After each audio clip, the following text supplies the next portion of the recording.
வணக்கங்க. இன்றைய தென்றல் நேயர்களுக்கு ஹலோ செப்டம்பர். இந்த செப்டம்பர் மாதத்தில் உங்களுக்கு எதிர்த்து நிற்கிறாங்கல்ல, எல்லா இடத்துலையும் உங்களை ரொம்ப இரிட்டேட் பண்ணி உங்களை கஷ்டப்படுத்துகிறாங்கல்ல, அவங்க எல்லாருமே இந்த செப்டம்பர் மாதத்தில் நல்லா இருக்க போகிறாங்க. என்ன சிஸ்டர் நீங்கள் எனக்கு அவ்வளோ கஷ்டம் கொடுக்குறாங்க, அவங்க போய் நல்லா இருப்பாங்கன்னு நீங்கள் சொல்கிறீங்களே அப்படின்னு கேட்குறீங்களா? ஆமாங்க, this is the kingdom culture and this is what Jesus expects from us. நம்மளுடைய சத்துருக்களை சிநேகிக்க சொல்கிறாரு.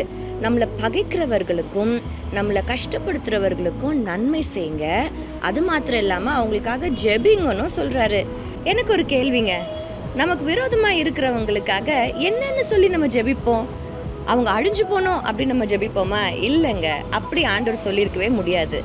அவங்க நல்லா இருக்கணும் அப்படிங்கிறதுக்காக தான் நம்ம ஜெபிக்க போகிறோம். ஏன்னா உங்களை அவங்க எதிர்த்து நிற்கிறாங்கன்னா உங்களோடு கூட இருக்கிற தெய்வத்தையே எதிர்த்து நிற்கிறாங்கன்னு அர்த்தம்.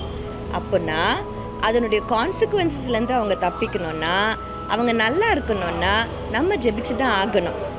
ஆண்டவர் சொல்கிறாரு, உன்னை தொடுகிறவன் என் கண்ணின் மணியை தொடுகிறான். உங்களை கஷ்டப்படுத்துகிறவங்க உங்களை கஷ்டப்படுத்தலை, கர்த்தரையே கஷ்டப்படுத்துகிறாங்க. அதனால் பிரச்சனையிலேருந்து அவங்க தப்பிக்கணும்னா நம்ம ஜெபம் அவங்களுக்கு கண்டிப்பாக அவசியம். உங்களுக்கு விரோதமாக எழும்புகிறவங்க நல்லா இருக்கணுங்க, அதற்காக நீங்கள் ஜெபிங்க. Have a nice day. God bless you.